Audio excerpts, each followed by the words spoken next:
Hello, नमस्कार दोस्तों। दोस्तों आज हम बात करेंगे कि जैसे हम अगर कंट्रैक्टर का वर्कर हैं या हम कैजुअल वर्कर हैं या हमारा किसी कंपनी में इस तरह से काम चल रहा है जहाँ पे हम टेम्परेरी रूप से काम करते हैं, वो प्रिंसिपल एम्प्लॉयर है और हमारा जो एम्प्लॉयर है वो कोई और है या हम ठेकेदारी में काम कर रहे हैं। तो उस केस में अगर आपका जो ठेकेदार है वो पैसे नहीं देता तो ये किसकी जिम्मेदारी है कि आपको समय पे पैसा मिले। जनरली जो नियम होता है वो ये होता है कि इस महीने का जो सैलरी है आपको अगले महीने की 7 से 10 के बीच में वो सैलरी मिल जाए। अगर ये सैलरी 10 के बाद भी नहीं मिलती है तो इस ये किसकी जिम्मेदारी है कि वो सैलरी मिले। और कई बार ऐसा होता है कि कॉन्ट्रैक्टर 1 महीने 2 महीने 3 3 महीने तक सैलरी नहीं देता है। उस केस में आप क्या कर सकते हैं और नियम क्या कहता है कॉन्ट्रैक्ट लेबर एक्ट, ये इस बारे में हम बात करेंगे। तो दोस्तों हम शुरू करेंगे कि जो the contract labour regulation and abolition act 1970 है, ये क्या कहता है इस बारे में। तो दोस्तों शुरू करने के पहले एक रिक्वेस्ट है कि आप इस चैनल को सब्सक्राइब करें, जिससे आपको समय समय पर इस तरह की जानकारियाँ मिलती रहें। हम आपको PF, ESIC, bonus, gratuity, labour law, minimum wages, contract labour, इन सब चीज़ों से संबंधित आपको जानकारियाँ देते रहते हैं। तो आप इस चैनल को सब्सक्राइब करें और अपने दोस्तों को भी मोटिवेट करें कि वो इस चैनल को सब्सक्राइब करें। तो दोस्तों जो रिस्पॉन्सिबिलिटी है पेमेंट की, वो पेमेंट की रिस्पॉन्सिबिलिटी किसकी है, ये कॉन्ट्रैक्ट लेबर के चैप्टर 5 में और सेक्शन 21 में डिफाइन किया गया है। दोस्तों यहाँ पर हम देखेंगे कि सेक्शन 21 क्या कहता है। इसको हमने हिंदी और इंग्लिश दोनों में रखा हुआ है। इसके रखने का कारण ये है कि आप जब भी अगर सर्च करेंगे तो आप जब देखेंगे कि कॉन्ट्रैक्ट लेबर रेगुलेशन एक्ट 1970 वो क्या है, तो आपको उसको वो वहाँ पर इंग्लिश में मिलेगा और उसको हमने हिंदी में भी कन्वर्ट किया, तो आपको ऑथेंटिसिटी हो कि हाँ ये जो लिखा गया हो बराबर है। तो उसका जो सेक्शन 21 है, सेक्शन 21 के टोटल 4 पॉइंट है। तो पहला जो सेक्शन बोलता है, पहला पॉइंट जो बोलता है 21 का जो पहला है, सबसेक्शन सबसेक्शन कहता है कि a contractor shall be responsible for payment of wages to each worker employed by him as contract labor and such wages shall be paid before the expiry of such period as may be prescribed। Means कि ठेकेदार प्रत्येक अनुबंध श्रमिक को वेतन भुगतान के लिए जिम्मेदार होगा और यह वेतन उस निर्धारित अवधि के भीतर भुगतान किया जाना चाहिए जो कि अधिसूचित द्वारा जारी की गई है।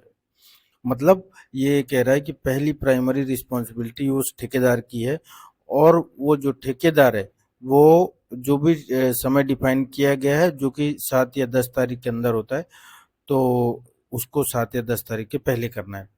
इसका दूसरा सबसेक्शन कहता है कि every principal employer shall nominate a representative duly authorised by him to be present at the time of disbursement of wages by the contractor, and it shall be the duty of such a representative to certify the amounts paid as wages in such manner as may be prescribed।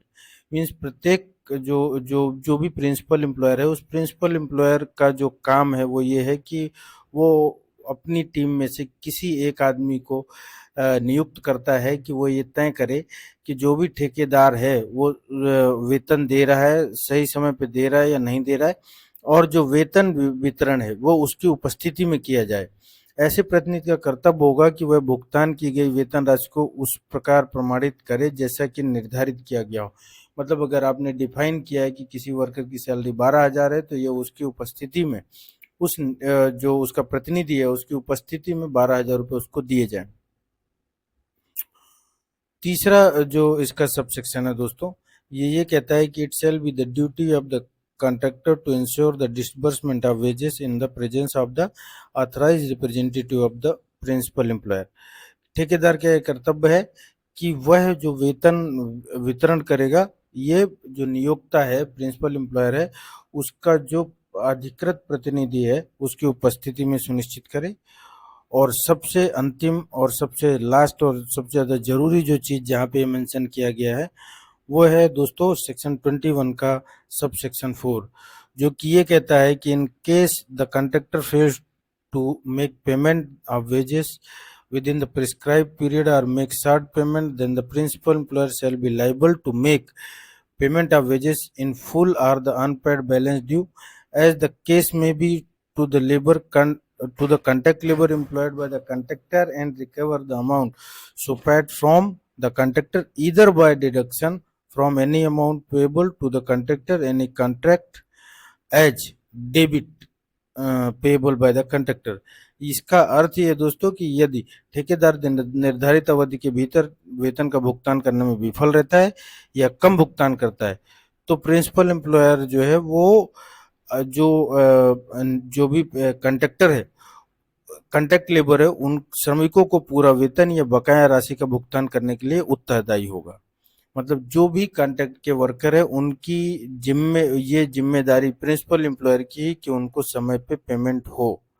अगर किसी भी स्थिति में contractor payment नहीं करता तो ये principal employer या जो उसका प्रधान नियोक्ता है, जिस कंपनी के अंदर आप काम कर रहे हैं, वो वहां पर ये उसकी जिम्मेदारी है कि वो दे।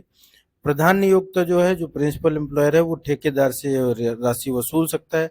चाहे तो जितने का भी उसको कॉन्ट्रैक्ट मिला है वो अपनी सैलरी में से उसके अमाउंट में से कटौती कर ले या ठेकेदार से रेंट के रूप में इसको ले ले। तो ये कॉन्ट्रैक्टर और प्रिंसिपल एम्प्लॉयर के बीच की बात है कि प्रिंसिपल एम्प्लॉयर कॉन्ट्रैक्टर से किस तरह पेमेंट वसूलेगा, लेकिन इसमें वर्कर के पेमेंट का कोई लेना देना नहीं। अगर किसी भी स्थिति में वर्कर को कॉन्ट्रैक्टर द्वारा पेमेंट नहीं किया गया है तो ये जिम्मेदारी प्रिंसिपल एम्प्लॉयर की है कि उसको पेमेंट किया जाए। कॉन्ट्रैक्टर वर्कर को समय पे पेमेंट किया जाए, चाहे तो कॉन्ट्रैक्टर करे चाहे तो वो प्रिंसिपल एम्प्लॉयर करे, लेकिन उसको समय पे पेमेंट करना कंपलसरी है। तो इस तरह से दोस्तों हमने आज जाना कि किसकी जिम्मेदारी है।